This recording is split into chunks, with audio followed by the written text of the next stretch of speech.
pense que je suis un peu comme tous les Français. Enfin, on se rend compte quand même que cette année, la campagne est, je veux dire, on traîne dans les affaires et tout. Enfin, on a l'impression qu'on passe plus de temps à parler des affaires au moins de un ou deux candidats plutôt que d'avoir un débat serein sur le fond, des idées, etc. Est-ce que quelqu'un a une vision on a du mal à le voir parce qu'effectivement, ils sont un peu dans les guerres picrocolines entre candidats à la présidentielle. Euh, de temps en temps, certains peuvent faire des discours où je me sens un peu embarqué. Je pense qu'on a quelques bons orateurs dedans. Et encore une fois, je pense que bon orateur, ça permet de gagner des élections, mais ça ne permet pas de diriger un pays. Donc c'est compliqué. Donc oui, disons, si je devais me prononcer sur est-ce qu'il y a un visionnaire dans le tas, je pense que je vais utiliser un joker pour ne pas répondre. Vous savez, moi je fais partie d'une génération qui n'a jamais connu la guerre. Si vous regardez, la dernière personne qui a connu la guerre dans ma famille, c'était mon père qui avait fait la guerre d'Algérie, qui paraît-il n'était pas vraiment une guerre. Et en fait, je pense que le problème de ma génération, c'est qu'on en est arrivé à un point où pour nous, dans notre tête, la guerre, c'est même pas quelque chose de possible. Ouais, c'est pas dans le champ des possibles. Or, si on regarde l'histoire, on se rend compte que finalement, les situations, elles peuvent dégénérer à une vitesse incroyable. Et d'un seul coup, se retrouver dans des situations de conflit qu'on n'imaginait pas.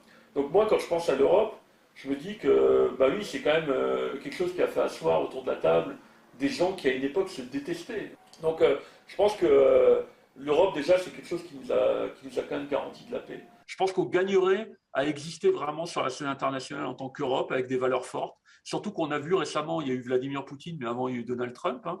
Quand Donald Trump a commencé à parler de désengagement de l'Europe au niveau militaire, etc., là on a quand même commencé à se dire qu'on s'était peut-être beaucoup reposé sur la Pax Americana et qu'on ramassait bien des dividendes de paix, mais qu'à un moment, civis pacem parabellum, hein, si tu veux la guerre, la paix prépare la guerre. Hein. Donc je pense qu'on a un peu redécouvert ça.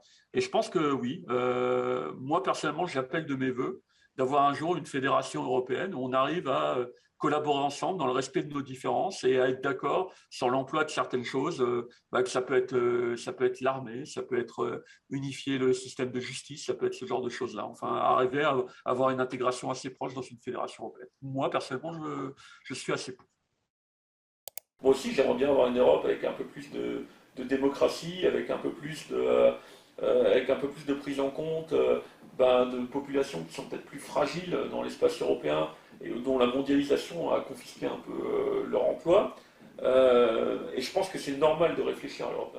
Mais je ne pense pas qu'on réglera le problème en disant bah non, l'Europe c'est mauvais et puis hop, on jette tout à la poubelle. Parce que là, je pense quand même qu'on risque d'ouvrir la porte à pas mal de choses. Je pense que l'Europe a quand même des vertus de protection des gens, mais ça pourrait aller plus loin.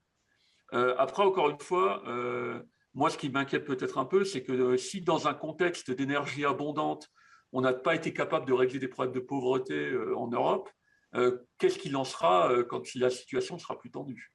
Donc, je pense qu'à un moment, il y a peut-être des choses qu'on doit repenser. Et encore une fois, hein, je suis libéral, hein, c'est-à-dire que je ne suis pas pour un socialisme où c'est gratos pour tout le monde. Hein. Mais je pense qu'à un moment, on peut assurer un socle minimum commun pour que tout le monde puisse vivre décemment et qu'à un moment, s'il y a des gens qui ont envie de bosser plus, s'il y a des gens qui ont du talent, s'il y a des gens qui en aient plus à la fin, ok. Mais tant que ça reste en fait dans un ratio raisonnable.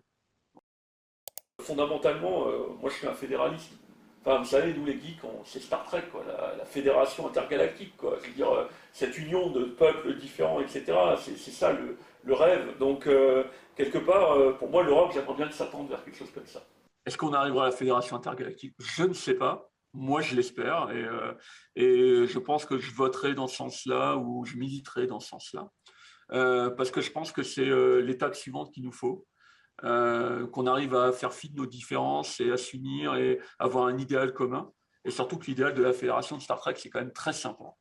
Des gens tournés vers la science, qui savent utiliser la force, mais qui ne l'utilisent qu'en cas de stricte nécessité. Je trouve que c'est un idéal qui correspondrait bien à ce que j'aimerais bien que l'Union européenne soit. Maintenant, avec les derniers événements, vous savez, je pense que les Européens ont été devenus très forts en soft power, mais d'un seul coup, on a découvert que le hard power, c'est pas mal non plus des fois pour se faire respecter. Que de temps en temps, quand vous êtes dans la cour d'école et que vous avez le bully de service, vous savez, la brute de service qui vient pour essayer de vous gifler et de vous piquer votre 4 heures, avoir pris quelques cours de judo, c'était peut-être pas la plus mauvaise idée que vous ayez eue.